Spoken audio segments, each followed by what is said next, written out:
So there was a lady who was born in England in 1850.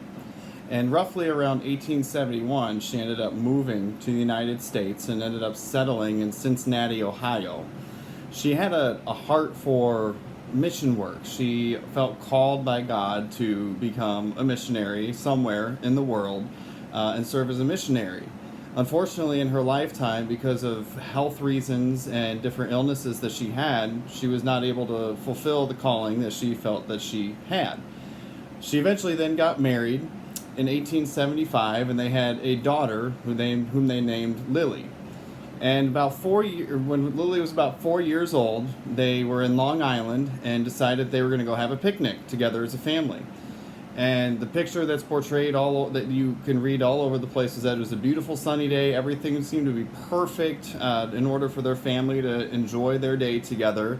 When as they were settling down to have their picnic, they all of a sudden out of nowhere started hearing screaming and yelling from a little boy. And upon running around trying to find out where this little boy was and whatever help he needed, he was far off in the water and he was drowning. And so her husband decided to jump into the water to try and save the boy.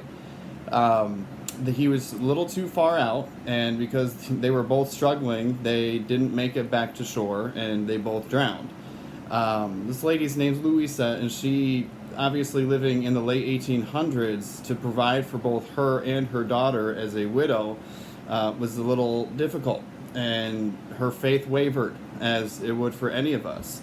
But pretty remarkable things started to happen, and God started to use the church people, the Big C church, around her, and all of a sudden groceries would start showing up on her doorstep, and every now and then there would just be an envelope with money in it. And she was then able, because of the grace of God and the God using the people around her to step up as the church, and she was able to provide for her daughter. And then she started then writing the lyrics to a very popular hymn that we know, "'Tis So Sweet to Trust in Jesus." And she was able to then fulfill her calling a few years later. Her and her daughter then did go to South Africa and serve as missionaries for a few years, but then again her health conditions prevented her to actually stay. But those words just proved to be so beautiful, right? And they're almost timeless lyrics.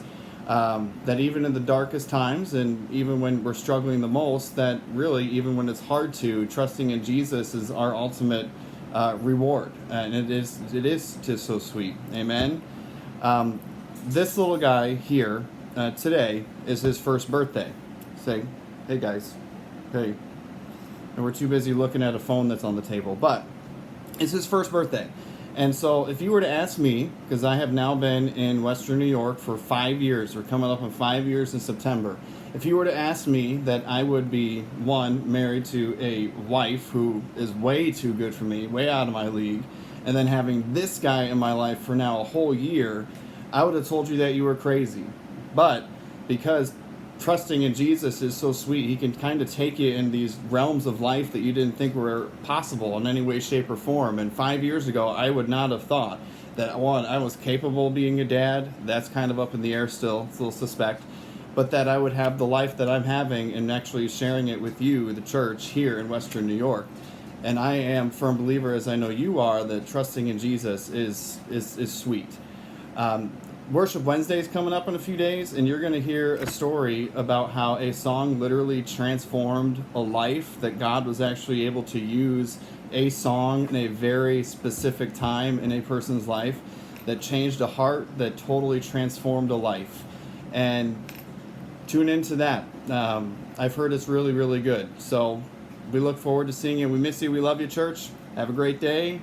And birthday boy, he's out. Yep, okay, there we go. We're back to it. Have a great day, church.